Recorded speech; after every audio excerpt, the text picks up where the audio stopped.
it seems like, you know, you don't really have great football teams unless you practice here in December.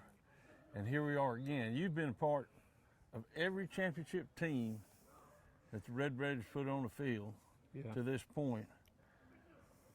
Talk a little bit about the importance of, you know, these teams and back from the 70s and down through the years, your teams of the 90s and of course, you know, the 03, 9, 16, 17 Well, it's been a great ride. I tell you, Coach Biggerstaff came here in '69, and I was lucky enough for him to get me on the staff, and we went to work, and Coach Biggerstaff told us what to do, and we did it, and there wasn't even a stadium here then, but after two or 3 years, they built the stadium because we had turned things around here in this town, and it's been a great ride. We've had so many great kids, so many great coaches.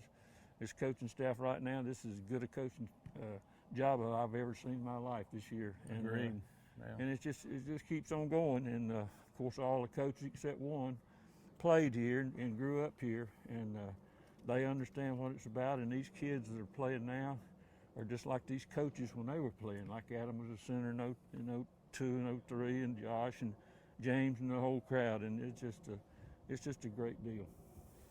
Well, and there's some, you know, Jerry Alton that played in the 70s. Midge, you wouldn't know it now, but he was a good running back. Oh, I know. He's 1,000 yards. He was one of the first ones besides Scott, you know, Crawford. Right. But, you know, it's an amazing legacy that Coach Biggerstaff left us. Oh, tell me about it. And it's been there for generations because of the boys that you all coached in the early 70s, I coached their sons. Yeah. You know, near the millennium, and of course we had several of them in the 90s and all. But you know, it's just amazing that the type of discipline it takes, and you know, of course, it's leadership. I mean, you guys provide that leadership, and built the foundation. Well, Coach Biggerstaff did, and you know, we've been great friends forever. I mean, we go in the same Sunday school class, go to church together, and he and Joyce, his wife, and his whole family. It's a wonderful thing to been a part of all this stuff, and I just keep coming around just to see if I can help out doing this, that, or the other, and whatever I tell Adam, whatever he needs me to do, just tell me.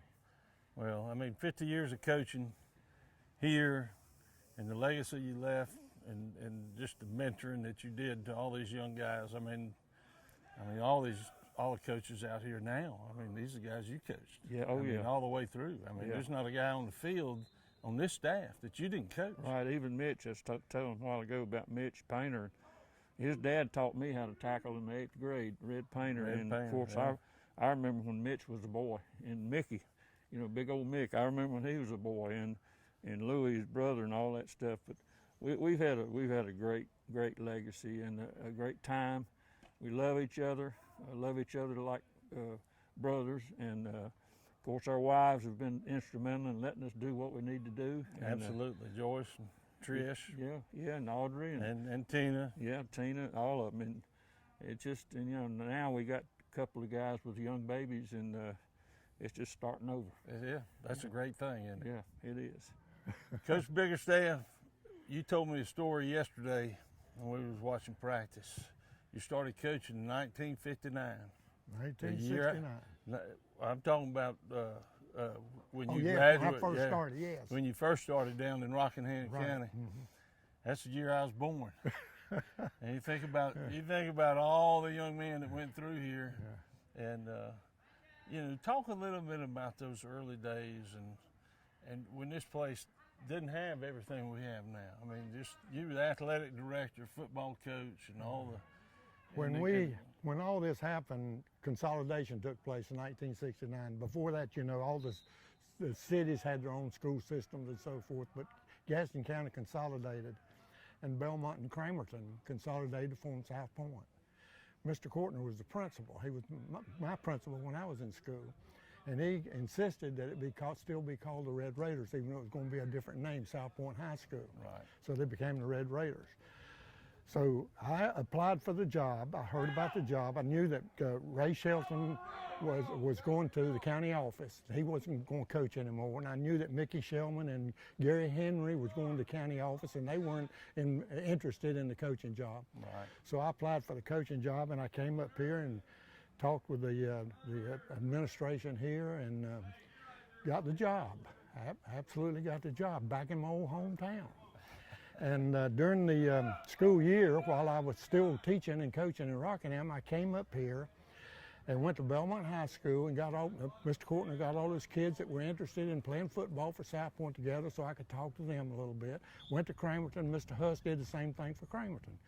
And I assured those kids that we would join together. We would have a fine football season, and the best kids at those positions would be the ones that play. It didn't matter. It didn't matter if they came from Little Cramerton or Big Belmont. The best kids were going to play in those positions. Best 11. And Cramerton had a good season the year before. Had good kids coming back. One big change we did make when we came here was. Scott Crawford was an offensive lineman at Cramerton. That was a good move, Coach. And when he came to South Point, we made a back out of him. Yeah. And later on in his senior year, he became a high school All-American. Yeah, there's no doubt about it. The finest football player ever been through here. And we had no facilities here. The equipment was terrible. The uniforms were terrible. We still had to go with red and black because we were the Red Raiders, so that eliminated the Cramerton colors. Right. And so we went. We didn't have any equipment. The uniforms were terrible. So we came down here. I hired Earl and I hired Phil and hired Mike Hudock, a young guy right out of Appalachian. And we got down here during the summer and we got helmets out, and they were old black helmets, and we got red paint and painted them ourselves. I mean, we couldn't send them off. We didn't have any money. We had the old blocking machines and so forth, and they were dilapidated. We painted and spruced all that up. We want to be the Red Raiders. We want to be red. I hear you. So we didn't have a stadium or anything. We had a football field here with 4 light poles. We had a few seats over on the other side, but this side was just a big bank. So the first 3 years of South Point High School, it was referred to as the Lawn Chair Stadium, because the people had to bring their own chairs over here on this side, the home tide, to the ball games, and we filled that hill full. And as a result of our 71 team that won the association championship, first year we were 5-5, and as I told you yesterday, my first win was where? Cherryville. At Cherryville, where you're from.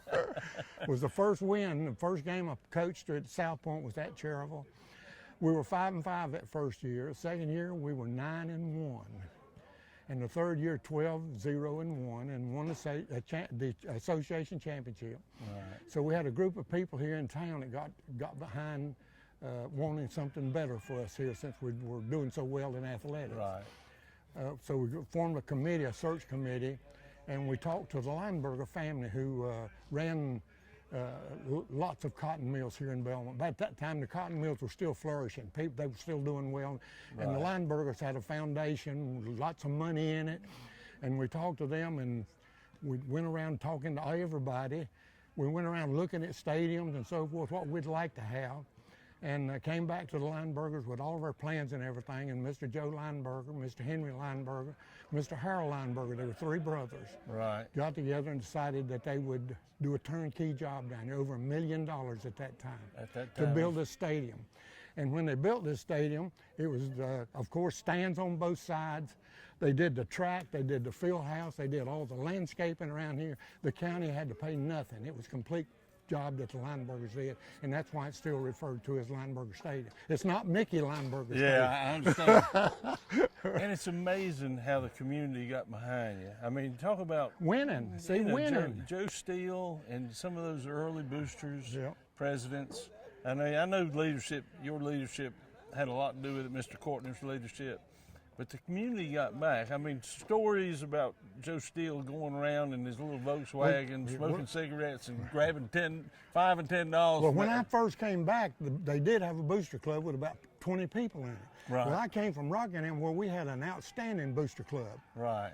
And I knew what it took to get a good booster club going. And I've known Joe Steele all my life, Right. since I grew up here. And I get it. And I knew Joe was the right man for the job. And we got behind that. And soon, one time, we had 1,000 members in the Big Red Booster Club. That's amazing. It is truly amazing. Well, we're going to switch gears here in just a minute. talk about how hard it was. Now, you know, when I was the head coach here, they subdivided to 8 divisions. It made it a little bit weaker and it made it easier, you know, on us. But in your day, there were no divisions. No division. It was As a the matter of top fact, teams. we were not in the state association at Correct. that time. We were in the Western North Carolina High School Activities Association, Right. along with our Southwestern Conference, Northwestern Conference, North Piedmont, and South Piedmont, and they were probably the 4 best football conferences in the state of North Carolina. Absolutely. Yeah. In the So competition. we had a lot of competition, and that time Shelby had great teams, Kings Mountain had great teams, Chase had great teams, Rutherford RS County, Central, Rutherford. East Rutherford, yes, Right. yes. It was dog eat dog every Friday night. Well, and you know, again, I'm going to compare the two. When back in the day, they took one team from the conference, One team. and you know nowadays if you win 4 football games, you make state playoffs. There's a lot of you make 60 the to play- nothing yes, first you round can. games. Right. But just how difficult. I mean, you know, just all the teams that you met and the great coaches you had to go up against. Yeah. You know, just to make it to this round, the semifinal round, was a great accomplishment. Outstanding. Yes, And it you- was. and for you to win the championship and then crown it off in &79, talk about Well, see, talk in about some of those guys. 1971, when we were in the old association, we only played. Let's see, we were 10 and we played only 2 outside other playoff games Right. until we played for the championship. So it was only 13 games. In 1979, we played 4 games before we played the state association. Correct. But now look what goes on. I mean, I you mean, get they're played playing. They 17 started ball playing. games. Yeah, they started playing months ago and still playing right now. Well, a matter of fact, you think about they've played early spring ball, and they just got finished in what, May? Yeah. And now Right back. they had a month or so or 6 weeks off, and here they are playing in December. These guys have been practicing almost for 11 months with one Yep, off in yep. between. For a year, literally. Yeah, it's amazing, and the way these guys have put together this season, and you've seen a lot of ball games this year. You know, they do it as a team. They do it as a team. Just The team is the only thing. The only thing that really matters. You're not an individual out there. As a matter of fact, I'll tell you this: I had Scott Crawford, a great athlete, his Correct. senior year. We wore black shoes. He wanted a pair of white shoes. Colleges were starting to wear white shoes and so forth, so he wanted some white shoes, so he bought him some white shoes. Oh, yeah. And we were playing on a Friday night, and he brought them down here, and he talked to Coach Tate and Coach Lingerfeld and said, talk to Coach Big and said, see if I can wear these white shoes tonight. They said, Scott, you ain't gonna get to wear those white shoes. So he finally came to me and he said, Coach Big, I just bought these new shoes, they're pretty shoes there and everything. He said, how about me, let me wear them? And I said, you can wear them. Be glad for you to wear them. But the first thing you got to do is go get you some black shoe polish and paint them black. And if they're black, then you can wear them out there tonight. No So one's it's not above an the team. individual. See, a great kid like he was, Yeah. but he was not going to be an exception to the rule. We were all the same. Absolutely. I agree And with it's that. still that way. Oh, it's no still, doubt. It's always been family, and it's still family. You think about the coaches. For me, there was Phil that came right after, who coached with me. There was you that came right after Phil, who coached with him. There's Mickey that I coached and came right along through the program. And now there's Adam, who played on the state championship team. It's all in the family, and we keep it that way. Well, it's you know, when I was helping Coach Tate, you know, one of the first things when he left is I came to you and, you know, made sure that you felt still Oh, a yeah. part, even though, Good- you know, good I old- never played for you. You Good know old what I'm saying? Gaston County boy, though. Good old Gaston County boy. Terrible. I hear you, Coach. Well, And you know, you'd been here for a good while also. And I had also worked with your beautiful wife, Audrey. yeah, y'all talked. We talked back together. to back But yes, biology. we did. Biology here at And the school. probably one of the main reasons that I got to come here is because of the relationship that she built with Phil and you Yep. and then umpiring with Phil and then coming in here. And But Audrey and I helping Phil. taught biology together right up there back to back. Well, Coach, you know, somebody had to create it. Somebody had to set the tone. Yep. And you know, this thing's been going on since you got here in the early '60s, late '60s, early '70s. Yep. And I know that Well, let me tell you know. this. Let me interrupt you and tell you this. All right. Now, the 10 years that I was at Rockingham, we had one of the outstanding high school programs in the state of North Carolina. So I coached with an outstanding coach down there, Bill User, who's in all the Hall of Fame. Right. I thought I knew how to coach high school football. As you are. As I thought I knew how to coach high school football until I got to Rockingham, and I learned how to coach high school football with Bill for 10 years. And that's I had a great program down. We had a great program down there, and I came up here and tried to do a lot of the things that we were doing down there. I'm gonna tell you a good story. When Phil hired me, you know, we'd have them Sunday meetings. I bet you I didn't open my mouth for 3 years, unless Phil asked me something. And you know, and I told that story to Coach Hodge because you know, that's the way you learn. You listen, and the family atmosphere that you guys created. You know, we just tried to build on it. Yeah, Well, see, we had those Sunday meetings at Rockingham. So, oh, yeah. And as soon as I came here, we had Sunday meetings here at South Point also. But one other thing I'd like to say, when I came, I was fortunate enough to get me some good assistant coaches. Absolutely. Earl Lingerfeld. I checked with the other assistant coaches at both the schools, and I told you what happened to the ones that were Correct. here. And I checked with other assistant coaches here at Belmont.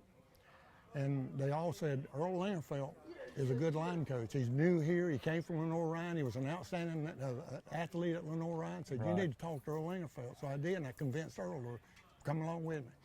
One day I was at home, and I had a knock on the front door, and I go to the door, and some little bitty guy standing out there. I thought it was some kid that wanted to play. He said, my name is Phil Tate, and I'm here to talk to you about a job. I said, what? You're a coach? I saw some of the early pictures. He looked like a 16-year-old. He looked like a 16-year-old. I thought he was a kid, but found out that Phil was an old Belmont boy and had already coached up at Hunter Huss. And one of the best things I ever did was hire Earl Lingerfeld, Phil Tate, Mike Hudart. Got this program started had the like it did. total package. Yes. You had the total package, without a doubt. We've not always had the most outstanding athletes to run this program.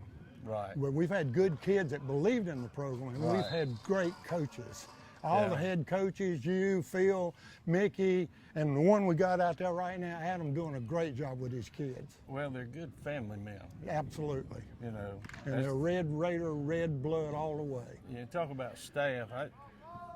I always believe that you hire good men, you can teach them football. Right. You know, and of course now, I'm talking from myself. You know, Coach Lee came in. We got Mitch Painter back over here, and I did hire Mike Patton, but I coached Mike in high school. I knew what kind of character. Bob. I coached against his daddy at Salisbury. Bob. Yep. Yeah, I mean, you know, you get good people. Brian Andrews, who's the defense coordinator, we got him from Elon, and he was up at North Gaston. But we sort of stole him a little bit. But he's another great coach with a great family staff. man. Yes, absolutely. Smart. Absolutely smart. And with the two dedicated. Justice boys, both of them good athletes right here at South Point High School. Yeah, without a doubt. Kent Hyde, the athletic director, good athlete right here at South Point High School. I get it. Yeah. I get it. But Coach, I know a lot of people that just love you. They love you because A who lot you of are. people nowadays don't have the slightest idea who Jim Biggerstaff is. Yes, they do. You go around this town, and the Belmont people, the people that've been here for years and years, they know who you are, and they appreciate all your effort. I just want to say thank you, Coach. Thank you, John, and I really appreciate everything you've done for us at South Point.